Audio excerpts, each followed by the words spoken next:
Known to history as the last of the Greeks, Philopoemen began his life in the town of Megalopolis. Not much is known about his childhood, as the earliest account of him begins when he is in his early 30s. In the late 220s BC, the Spartan king Cleomenes III aimed to conquer the Peloponnesus and restore Sparta's dominance over the Greek world. As a soldier, Philopoemen fought against the Spartans alongside his Macedonian allies. During the Battle of Salacia, he was injured by a javelin that penetrated both of his legs. Driven on by his desire for battle, he used his strength to break the javelin in two pieces before continuing with the fight, an act which earned him respect and glory. Around 221 BC, he left Megalopolis for Crete to gain experience in warfare, but returned to mainland Greece years later to command the cavalry of the newly formed Achaean League.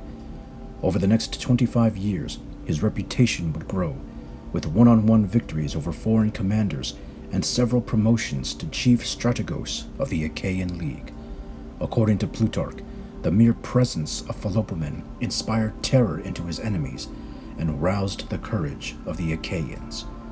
After serving a second time in Crete, Philopoemen returned in 193 BC to fight King Nabis of Sparta, as the former wanted to wrest control of Greece from her new Roman conquerors. His victories over Nabis and his forcing Sparta to join the Achaean League gained him glory and respect, much to the jealousy of the Roman proconsul Titus Flamininus. The final year of Philopoemen did not fare well for him. Plutarch writes how Dinocrates, leader of the city of Messene, encouraged his people to revolt against the Achaean League. While on a mission to halt the rebellion, Philopoemen found himself trapped behind enemy lines and was captured by the Messenians. Before his allies could rescue him, Philopoemen took poison at the behest of Dinocrates and died in 183 BC. His body was cremated, and his ashes were carried back to Megalopolis, where he was laid to rest. After his death, Greece would rarely give birth to men of great valor and authority, reflecting those of Themistocles, Pericles, Aristides, Phocion, and Cimon.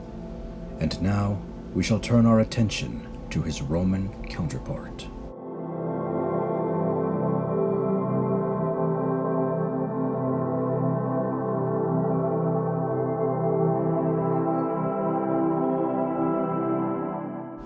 What we know about Titus Flaminius comes from his experiences as a warrior and a statesman. Plutarch's account details that in his early 20s, Flaminius served in the Second Punic War as military tribune under Marcellus, the five-time consul of Rome.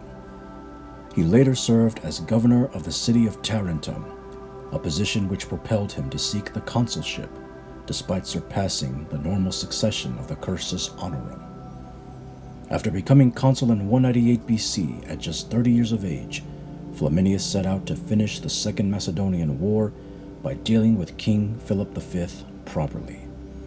From 198 to 197, Flaminius maneuvered the Roman army throughout Greece, freeing the city-states and gaining their allegiance. The climactic Battle of Cynocephalae between Philip V and Flaminius in 197 witnessed the demise of the Greek phalanx to the up-and-coming legions of Rome. Flaminius himself made the victory known at the Isthmian Games in Corinth, where the Greeks celebrated their liberty from Macedonian rule. Like his Greek counterpart, Philopoemen, Flaminius waged a war against the Spartan king Nabis around 193 BC. But much of the glory from this war went toward Philopoemen, which roused the jealousy of Flaminius and gave the Greeks the perception that the Roman had little authority.